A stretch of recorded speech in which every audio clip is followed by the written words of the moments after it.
What's up everyone, Sergeant Herbert here, and today we are doing a video about the Russian Empire. But yeah, so today we're back to Geo History, one of my favorite channels, just because of their nice little concise videos about, interesting historical topics. But yeah, today this is about a summary of the Russian Empire. Yeah, anyways, let's get started. I might split this into two parts where Napoleon is, because 22 minutes, and I want this video to go like half an hour long. So yeah, anyways, let's get started, guys. In the Tsardom of Russia, after the death of Fyodor I in 1598, the Rurik Dynasty that had ruled the Oh wow, we're starting all in 1598. country for 700 years extinguishes. Then starts a period of troubles, as there are many pretenders to the title of Tsar competing for the throne, including impostors who claim to be of the Rurik lineage. Sweden and the Polish-Lithuanian Commonwealth also intervened. This is the war when like Sweden used to be really powerful, and then they lose and they're not powerful anymore, I think. And each support their candidate to the throne. After a victory, that's when they get the region of St. Petersburg, right? I think. The Polish prince enters Moscow and becomes the new Tsar. But what? Soon revolt breaks out, and he's driven out. Dang, that's crazy. Representatives from all over the country gather to elect a new Tsar. They choose to place on the throne Michael Romanov, a young man from among the Romanov Dynasty. That's where that comes from. The older aristocratic families called the Boyars. He's the first of a new, very long dynasty. But he inherits not very long, only like 300 years. It's a well, I guess that is a long time. I don't know what I'm saying. Devastated country, ruined by years of wars and instability. Groups of looters plunder the countryside, while Polish and Swedish armies still occupy Russian territories. In order to restore the state, Michael I sets two objectives: to ensure peace and to stabilize the state's finances.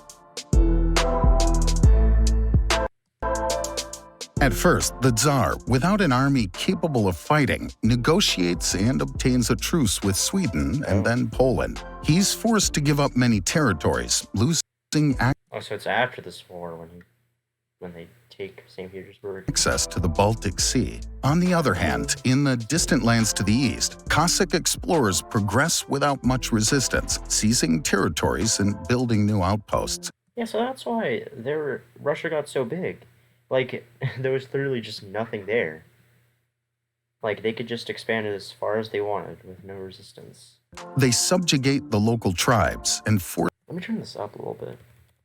Them to pay a fur tax. In 1639, explorer Ivan Moskvitin reaches the coast of the Pacific Ocean. Further south, explorations around the Amur River lead to the first contacts with China. In 1648, Semyon Dezhnev becomes the first Russian to cross what would later be called the Bering Strait. Throughout the country, the numerous taxes intended to fill state coffers provoke revolts. In response, Tsar Alexis reestablishes order, notably by reinforcing the serfdom of the peasants, who represent the largest source of income for the state. The peasants are no longer allowed to leave their lords, who are given all rights over them, with the lords also now responsible for collecting taxes on behalf of the state.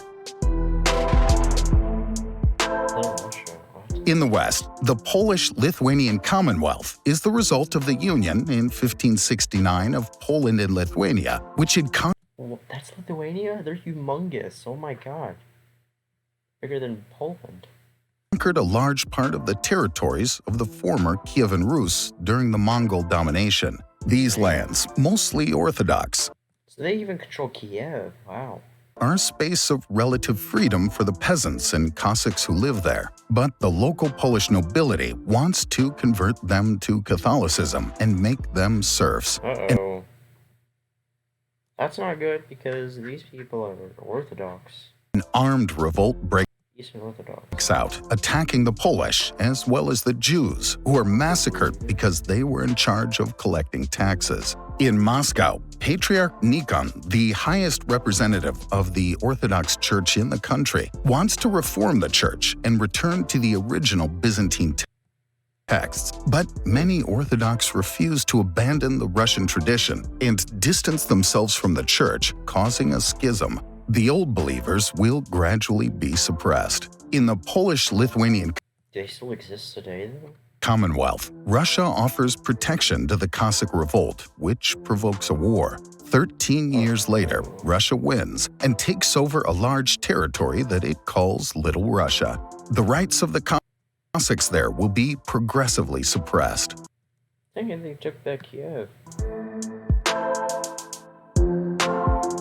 On the shores of the Caspian Sea, a Cossack revolt breaks out, bringing together peasants on the run, old believers, and minorities. They go up the Volga, attacking nobles and administrative authorities and gaining the support of the population. Finally, in Simbirsk, the poorly equipped rebel army is defeated.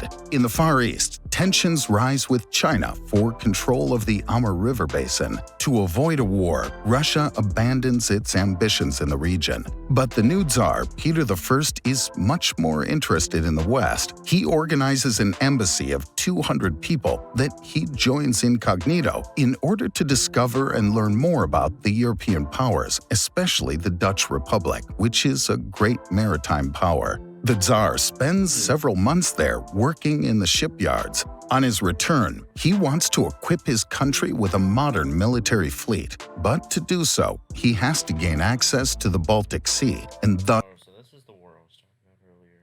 defeat the powerful Sweden, which is blocking him. Dang, Sweden is humongous at this time. They control like Estonia, Sweden obviously, and then all of Finland, even parts of Germany. What in the world? Like all this other stuff. The Russian Empire. After they even control more of Germany. Oh my god, they control like Bremen. I think that's Bremen.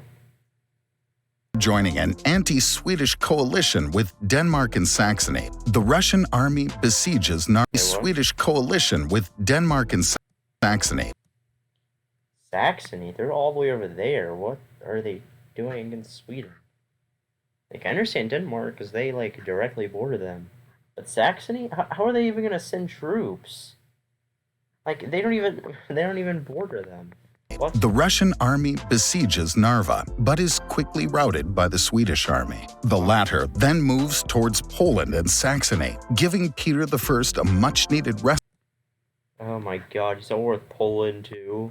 To reinforce his army. Wouldn't Poland be at war with Russia? They're like enemies. And resume the offensive. After a victory at the mouth of the Neva River, he decides to found there a new city, which he named St. Petersburg. In 1707, the Swedish army, having dominated its enemies, leaves Saxony and marches towards Moscow. But while Swedish reinforcements and supplies arrive from Riga, King Charles XII decides, against all odds, to branch off to Little Russia, where he counts on the support of the Cossacks and the abundance of wheat.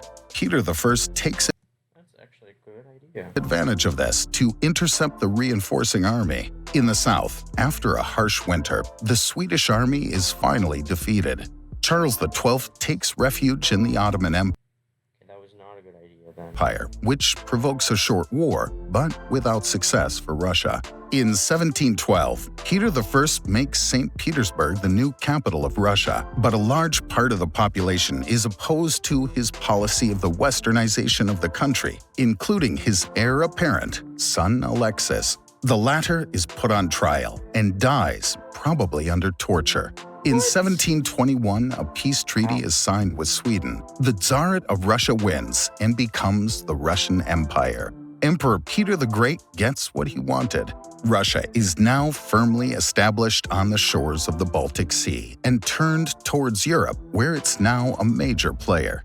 In 1725, Peter the Great dies without an heir son.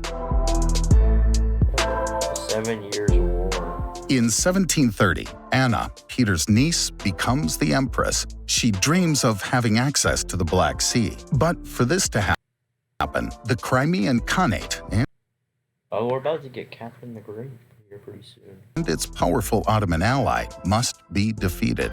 A Russian army enters Crimea, and a second one into Moldavia. Austria joins the offensive, but without success. Fearing that it could turn out badly, the Russian armies withdraw, and despite the heavy losses incurred, Russia cedes back the conquered territories, except for the city of Azov. After the death of Anna, Elizabeth, the daughter of Peter the Great, seizes power. At the same time, in the east, Vitus Bering, a Danish navigator working for Russia, discovers and explores the coasts of America. On the European side, after the War of Austrian Succession, an intense diplomatic game upsets the traditional alliances.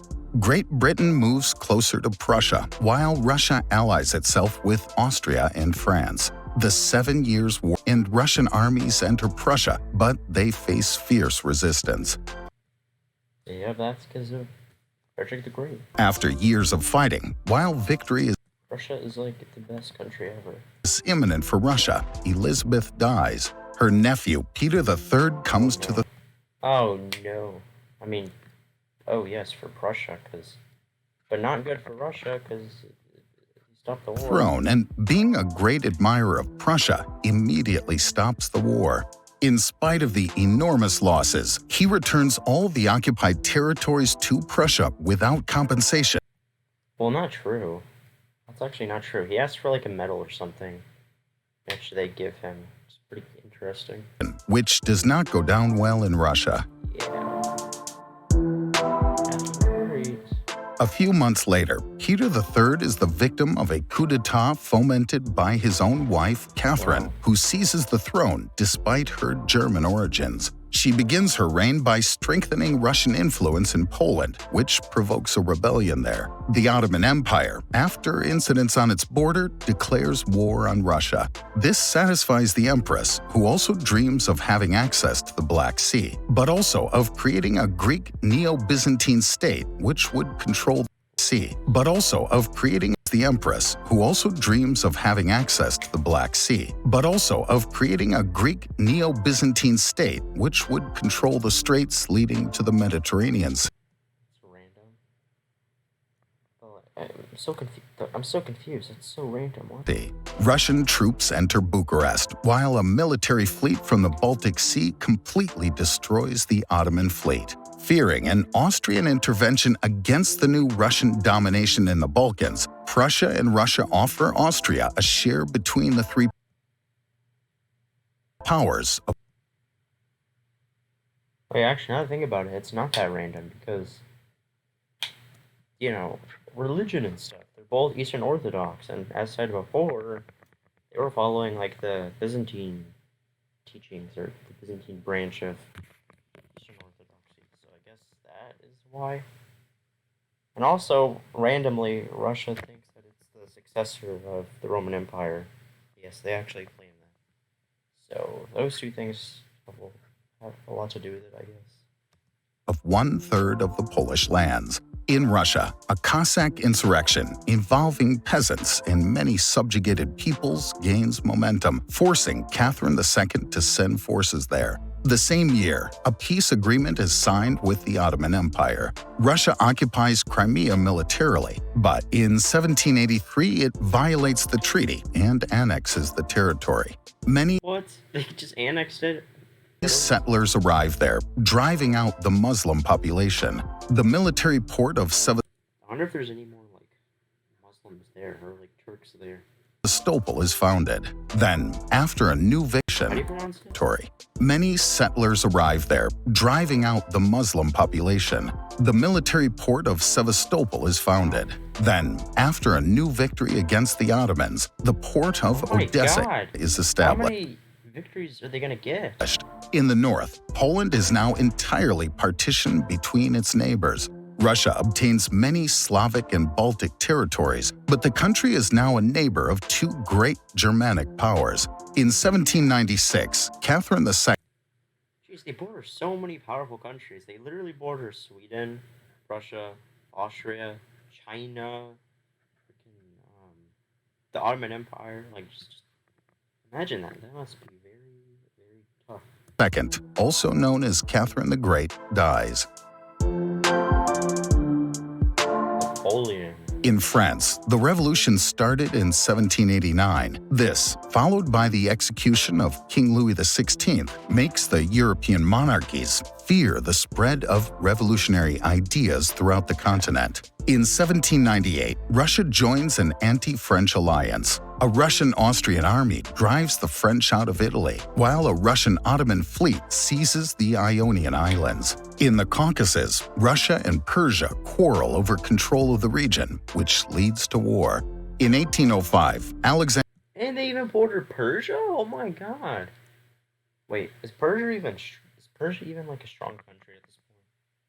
I don't think so. Alexander I joins the Third Coalition against Napoleon's France, but his army is defeated at Austerlitz. 2 years later, Napoleon moves on the former territories of Poland. The Russian armies are again defeated, forcing Alexander I to sign a peace treaty. Napoleon leads the way, creating the Duchy. Oh yeah, fun fact. At this treaty, like, Napoleon and Emperor of Russia, like, kiss. So, that's interesting.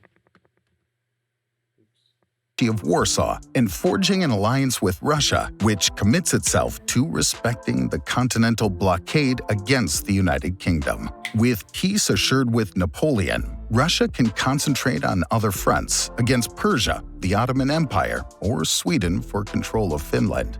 In 1808, Napoleon, having troubles on the Dang, Sweden still has all this territory. They're still pretty big. Iberian Peninsula, fears that Austria will take advantage of this to attack him. He then invites Alexander I to Erfurt to ensure their alliance and his support. But Alexander doesn't cooperate. Napoleon believes that he cannot count on but Russia, and so prepares to invade the country. Oh, and this is where Napoleon invades Russia. In June 1812, Napoleon and his armies enter Russia, hoping for a quick victory. But the Russian armies avoid confrontation and retreat, forcing the French to go far inland. At the gates of Moscow, a bloody battle finally takes place, after which the Russians withdraw, leaving Moscow to the French. But the city... Oh my god, okay. Actually, I'm gonna stop it here. This is like the most interesting part, anyways. So yeah, I'm gonna stop it here. And I'll save the rest for the next video. So yeah, thank you guys for watching. Part 2 will be out very, very, very soon. And yeah, very nice video so far. Very interesting and informative. But yeah, enjoy this content, like and subscribe, and leave a comment, and if you don't like it, leave a dislike, whatever. Anyways, yeah, goodbye.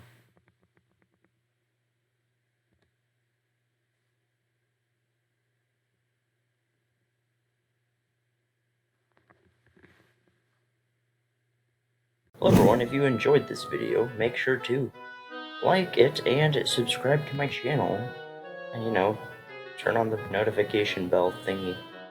And if you didn't, then make sure to leave a thumbs down. Oh yeah, that would be greatly appreciated. And while you're at it, go ahead and watch my other videos. They're probably just as good, and if not better than this one right now. Except for my oldest videos, don't watch those. And, subscribe to these people down here, my fellow sergeants. They're other YouTubers that I either know or I have in high regards. Yeah, even my cat agrees. So, thank you for watching, and have a great day.